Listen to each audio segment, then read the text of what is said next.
Hi, today I'm going to show you how to make a lampshade using one of the NeedCraft lampshade making kits. So in the kit you get the sticky template which glues your fabric on to make the actual shade.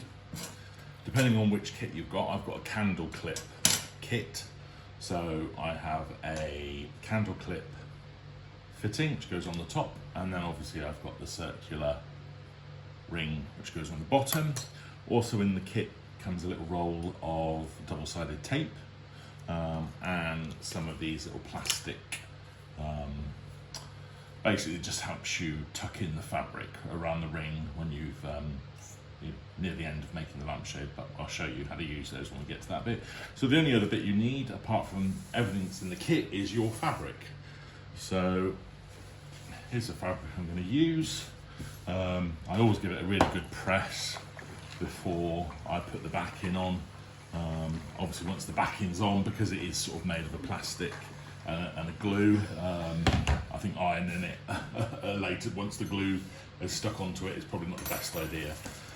So obviously fabric, we stick the shape onto the back of the fabric. So again, remove the wrapper from the self-adhesive backing. Obviously, hopefully, like me, you'll be able to see some of the pattern, because obviously we're going to be putting this onto the back.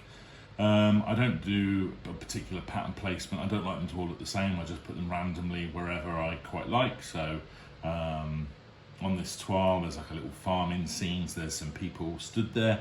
So I'm going to try and get some of that in, and that's it. Push it down. Literally, just make sure it's stuck everywhere. You can turn it over, obviously, and hopefully if you've pressed it, and it shouldn't be any wrinkles on the front. It's really easy to do. Next thing you need to do is now remove the fabric. Now you can either do this with like a little craft knife, that's one way of doing it, or you can just do it with scissors, which is what I'm doing. Just follow the shape. Take your time doing this, because if you rush through with your scissors, you can get a little bit of a the fabric can start to fray, basically, if you cut it on a wrong angle. So I sort of take my time to do this. Now this internal curve, because I've got such big scissors, I'm going to use these little curved embroidery scissors. I just feel it's going on this internal curve. This just gives it a slightly neater finish. I find if I try cutting this with the large scissors, it's just more difficult, and like I said to you, because you're sometimes sort of pointing the scissors in on a funny angle, it can just cause that edge to fray, which obviously this is quite a firmly woven cotton, so it's not too bad. But there we go. So that's it. We've cut it out. And then what we need to do, as you'll see, there's two creased sections here and here. And these basically, if you push them back, you'll hear them crack, like that. And obviously these basically are a pre-cut size, and that allows you the exact amount of fabric to wrap around the rings. So it's quite important, as it will make sure you've got just the right amount of fabric to tuck round. So again, pull these quite slowly. If you rip them off really fast, again, this fabric, as you can see, is already, you might not be able to see, but it is already fraying very slightly. And again, I'm going to cut those off. But again, when you use the little tool to tuck it round, you probably don't need to do that, but there you go. So that's the template. So now we've got our two rings. Now we need to cover the rings with the south double-sided tape. So you get a nice little roll here. You get lots of additional tape, which is good, should you go wrong, but you shouldn't, because it's very easy. So again, start wherever you like. And you basically want to get this sort of bang in the centre, so you've got an equal overhang either side of the ring.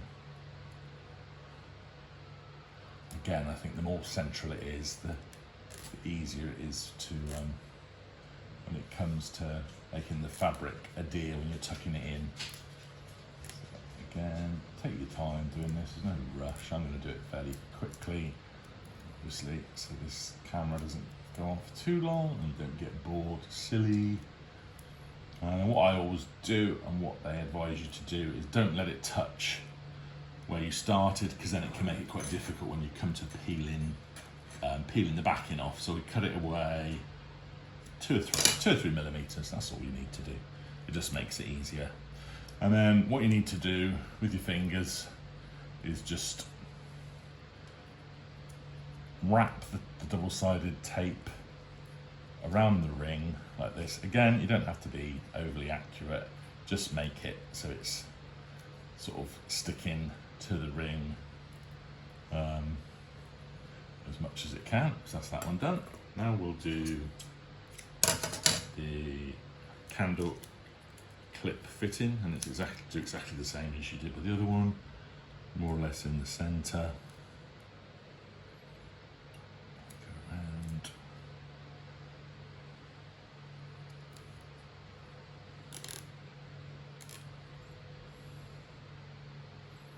And again, just to make it easier to peel, just snip it a few millimetres short of where you started. That's probably a bit too big, but again, it won't, not a massive problem. And again, just use your fingers to wrap it all the way around the ring, like so. Okay. So that's done. We've got both the rings ready and double-sided tape. So now some of the like I call this a coolie shade, because the top and the bottom are a different size. Obviously, some of the kits, it's a cylindrical shape, so that's quite easy to follow the instructions and basically roll both rings together. But when you're doing it on a coolie shade, you'll find it quite difficult to do it that way, start off and wrap around. So what I do, which again, you might know an easier way than this, but what I actually tend to do, again, you want to set this in so you can just see the edge of the double-sided, that's not double-sided, but you know, the side of the lampshade. You just want to be able to set that in about 1 millimetre. And as I said, if you had you were making a shade which was the same size top and bottom, you would actually rotate these together. But I find, because they're a different size, that ends up being quite tricky. So this is how I do it. So I first of all sort of stick on probably about, I don't know, 3/4. That's what I do, so about there. And then again, where the join is, I don't want the little bars for the candle clip to be anywhere near the join. I want them to be either side of it. So then what I start to do is I put this one in, a bit fingers and thumbs here, and again, just set it away about 1 millimetre from the edge. And hopefully one of you might actually know a better way to do it than this, because it isn't the easiest thing to do actually when you've got these different sized ring fittings, as I said, with these more of what I call a coolie shade. But again, it's still fairly easy. So that's it. And then obviously we've come to the end, so now we just do that with our finger. Don't push in at the moment, because obviously you'll dent it. What you tend to do is turn it upside down. Some people will tell you to use a little roller, like a wallpaper join roller, and basically push this seam together, like so. Okay.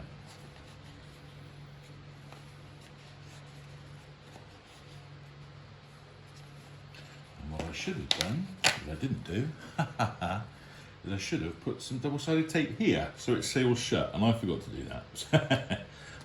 But again, it's don't worry too much, because it does, obviously you don't want to keep removing it and putting it back on too many times, because obviously it's only got a certain amount of stickiness. So again, this should have been done before I started putting the rings on, but as you can see, I was too busy talking and I've messed it up.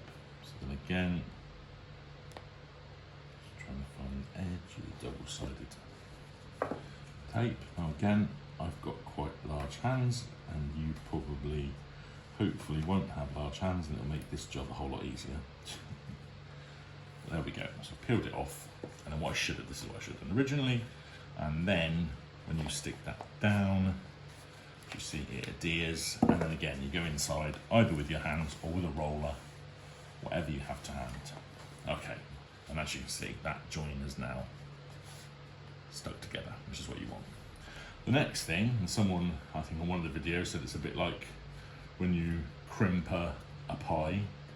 You literally want to go round and just wrap the fabric, start to wrap the fabric around the ring. And remember the glue, when you put the double-sided tape on, and you put, as you remember, you rolled it round like the same way, that's, you've got a little bit of glue, so that does just sort of hold. When you come to the top, you can see your 2 bars. You need to make a little snip into this so the fabric can go round the little struts on the candle holder, and then again, just the same as the base, start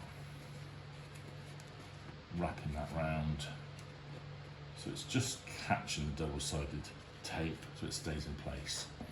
Right, the next thing, now I hadn't done one of these for a long time, and I did one the other day, and it started to drive me mad, and I thought, I've got so much fabric here, I'm never going to tuck it all in, I've got too much. I very stupidly cut some of this off, and basically what happened is I didn't have enough fabric to tuck around, and it started fraying. So don't make that mistake. They have allowed the exact amount of fabric that you need to tuck in. This is the tool. Again, I'm not sure how well you'll see this because I've got rather large hands, but you basically use this tool to start tucking this fabric around the ring and around the back. And what you'll hear, if you do it, put enough force in, you'll almost hear like a cracking sound. And what that actually is that's the tape that we put around the rings breaking away, and allowing this fabric to go around the ring and basically the double-sided tape sort of reseals itself. You can hear it there, and then obviously that will help. Well, it does. It basically helps it all stick together. Now another thing, you just hear that cracking sound there. So, like NeedCraft will tell you, that is a good sound. Don't panic and think, oh my god, I'm ripping it or I'm breaking it. You're not. That basically means that the adhesive we put on the ring is basically coming away slightly and then allowing this raw edge to stick down properly, which is obviously what we want it to do. We don't want it to unravel or to fray. So you can see I've started doing that, and literally you go all the way around. Now these will crimple after a while. You do get 2 or 3 of them, but if they do and you've used them all, you can just recut it and get a sharp edge again, and then you can carry on. But I've got a few spares at the moment, so I'm going to use those. So again, when you hear that cracking sound, you know, like that means it's split the glue open and the fabric is tucked in and catching the glue as well. So you know there's no way that fabric's going to come out or start to fray. It is still, every time you do it, when you hear that cracking sound, you do think you're going to either damage the fabric or it's all going to come undone, but it doesn't. It's quite a clever design, and it ensures that it's stuck in there really, and it's, to my experience, they never really comes out. So again, you can see, starting to get that really nice edge. You'll get little fray bits of cotton, and again, with the piece of tool, just push it in, rotate the blade around, and then all the any little loose ends then will just basically be tucked into the frame.